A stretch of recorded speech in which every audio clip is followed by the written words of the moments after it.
So Bill Cosby has been arrested and charged with sexual assault. He has been accused of drugging and raping over 50 women. This has bothered me for a while. This entire narrative, this entire situation with Cosby has bothered me for a while because for like most of us grew up with Bill Cosby. And so it's taken me a while to really figure out what bothered me about this beyond the fact that he's been accused of doing some terrible things for which I won't even attempt to defend him or absolve him of anything. If these allegations are true, even if one of these allegations are true, let alone 55 plus, then he deserves his day in court and he deserves whatever the penalty is for that. So this is not an apology for Bill Cosby. I won't shed a single tear for a man or a woman who commits rape. So let justice take its course. His actions, his alleged actions, if true, they're indefensible, and no one should spend time trying to defend a man or a woman who's committed these types of crimes. However, I will defend his life's work because, full disclosure, I am a direct beneficiary of his life's work. I went to Bethune-Cookman University on a full math scholarship from Bill Cosby. And even though I only spent 2 years at Bethune-Cookman and I only received the scholarship for 2 years before I transferred to another school, it really made the difference. It made the difference between me being able to study and me having to get another job to pay for school. So that's just me. There are thousands of young black people who benefited from Bill Cosby. And this does not absolve him whatsoever of his crimes, right? Of his alleged crimes. Not at all. This does not make the Cosby Show doesn't make his alleged actions more palatable. He doesn't get a pass because he's done a lot of good things. But what it does do for me, it makes me pause and really think about this as to why there are some people we tear down their legacies when they have done something wrong or when they've done something terribly wrong. As in the case with the allegations against Bill Cosby. We tear them down while we simultaneously live in a society where we have whitewashed and continuously whitewashed some of the most egregiously offensive, destructive, and criminal actions of other people. If we are going to tear down the legacy of someone because they did something wrong or even terribly wrong, then we've got a lot of people we need to tear down from our walls. We have a lot of founding fathers that need to be ripped down from our venerated halls of the Hall of Fame. We have a lot of presidents whose names should never again be mentioned because of the murder that took place underneath their regimes, because of the rape, the pillaging, because of the exploitation, because of all of the damning things that they have done.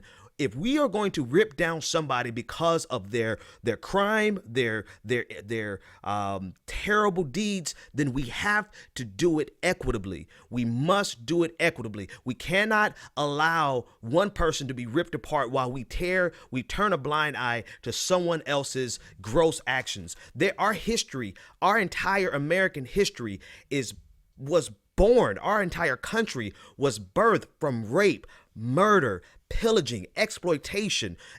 Almost every single leader that we have, president, has blood on their hands. I mean, we have a history of presidents with sexual impropriety, some rape, we have it in our history books where we have men who hang on our walls in our classrooms who are guilty of rape, and we know this.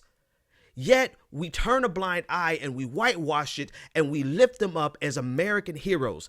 This does not absolve Bill Cosby.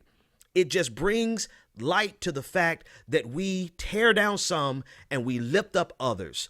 When we all have blood on our hands, we all have done something wrong. Not all of us have done things terribly wrong like Bill Cosby has been accused of, but I'm just amazed that there are some people we would never dare to even consider destroying their legacy, while others will throw them under the bus as soon as they are accused.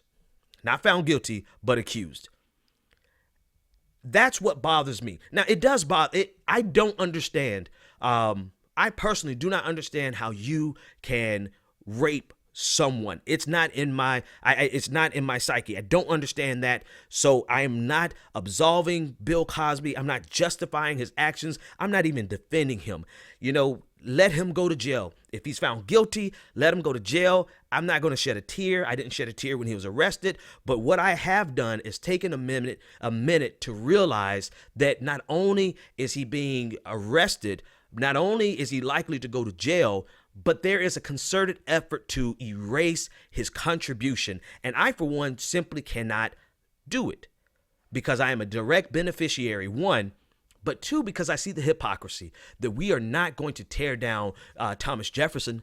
We're not going to tear down slave owners, George Washington. We're not going to tear down Andrew Jackson. We're not going to tear down all of these men who are even more venerated than Bill Cosby and have done things that are equal or worse to what Bill Cosby is accused of doing.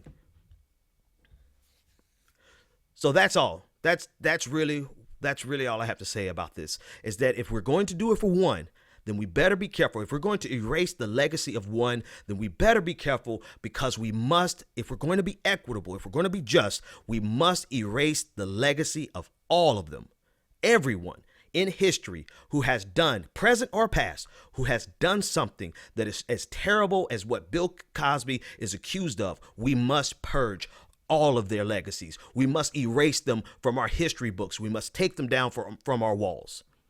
Because I, for one, simply can't palate the hypocrisy. I don't have to defend Bill Cosby because it's indefensible, and I don't have a desire to defend him. Because like I said, I don't understand the rape ethos. I don't understand that mentality. I don't understand the need to get someone drugged to have sex with them. So whatever happens with Cosby at this point happens with Cosby, not shedding a tear. But it makes me think and pause, and I thought about what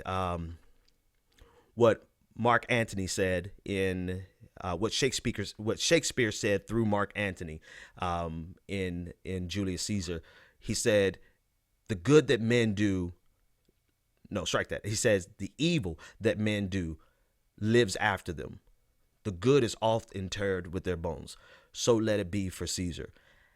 And all I'm saying is that if this is the way we are going to play the game, if this is the way we're going to exact justice, then we must do it equitably.